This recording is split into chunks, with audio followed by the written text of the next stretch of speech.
نحمده ونصلي ونسلم على رسوله الكريم اما بعد فاعوذ بالله من الشیطان الرجیم بسم اللہ الرحمن الرحیم۔ حضرت سیدنا عمر فاروق خلیفہ دوم امیر المومنین سیدنا عمر بن خطاب رضی اللہ تعالی عنہ کا ذکر پاک۔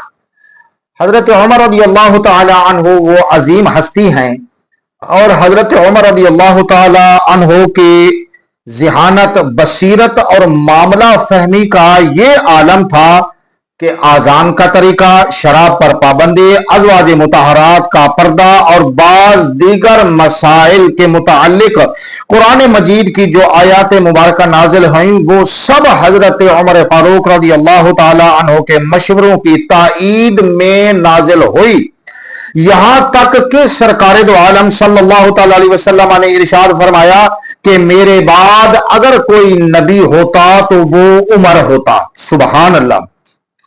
حضرت ابن مسعود رضی اللہ تعالی عنہ فرماتے ہیں کہ حضرت عمر رضی اللہ تعالی عنہ کا علم ترازو کے اگر ایک پلڑے میں رکھ دیا جائے اور روئے زمین کے تمام زندہ لوگوں کے علوم کو جمع کر کے ایک پلڑے میں رکھ دیا جائے تو حضرت ابن مسعود فرماتے ہیں یقیناً حضرت عمر رضی اللہ تعالی عنہ کا علم ان سب کے علم سے زیادہ ہو جائے گا۔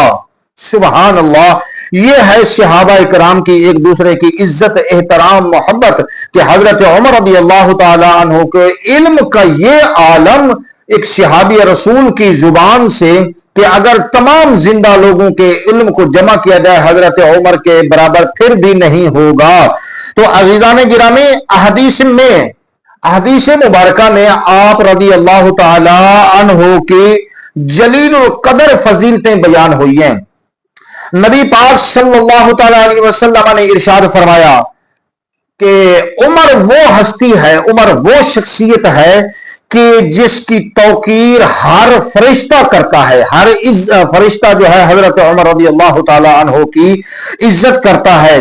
اور یہ جملہ جو ہے نا بڑا قابل غور ہے، فرمایا اور زمین کا ہر شیطان عمر کے خوف سے لرزتا ہے۔ سبحان اللہ۔ عزیزان گرامی، اسی طرح نبی پاک صلی اللہ تعالی علیہ وسلم کا یہ فرمان مبارک ہے کہ جس نے عمر سے بغض رکھا اس نے مجھ سے بغض رکھا، اور جس نے عمر رضی اللہ تعالی عنہ کو محبوب رکھا اس نے مجھے محبوب رکھا۔ حضرت امام جعفر صادق رضی اللہ تعالی عنہ فرماتے ہیں کہ میں اس شخص سے بری اور بیزار ہوں جو حضرت ابو بکر، حضرت عمر رضی اللہ تعالی عنہ کا ذکر برے الفاظ کے ساتھ کرے گا۔ میرا کوئی تعلق نہیں ہے، وہ بے شک میری محبت کا دعوے دار ہو، اہل بیت کی محبت کا دعوے دار ہو، امام جعفر صادق کا ماننے والا ہو، حضرت امام جعفر صادق کے جناب والا کنڈوں کا ختم کھانے والا ہو، جو مرضی کرنے والا ہو، نیاز دلانے والا ہو، سبیلے لگانے والا ہو، جو مرضی ہو۔ حضرت امام جعفر الصادق رضی اللہ تعالی عنہ فرماتے ہیں کہ جو بندہ بھی حضرت ابوبکر، حضرت عمر کا ذکر برے الفاظ کے ساتھ کرے میں اس سے بیزار اور بری ہوں۔ حضور نبی کریم صلی اللہ تعالی علیہ وسلم نے جتنے غزوات میں حصہ لیا حضرت عمر رضی اللہ تعالی عنہ ان تمام غزوات میں شریک ہوئے۔ غزوہ بدر اور غزوہ حنین جب کفار مشرکین نبی پاک صلی اللہ تعالی علیہ وسلم کو نقصان پہنچانے کی سرتوڑ کوشش کر رہے تھے تو آپ نے حضرت ابوبکر صدیق اور حضرت علی رضی اللہ تعالی عنہ کے ساتھ مل کر بڑی جاں بازی سے، بڑی جناب والا بہادری سے اور دلیری سے مقابلہ کر کے دشمنوں کے عزائم کو خاک میں ملا دیا اور ان کے عزائم کو ناکام بنا دیا۔ غزوہ تبوک کی تیاری کے لیے جو نبی پاک صلی اللہ تعالی علیہ وسلم نے مال کی ضرورت پڑی، مانگا تو حضرت عمر رضی اللہ تعالی عنہ نے اپنا نصف مال اٹھا کر حضور کی بارگاہ میں حاضر کر دیا۔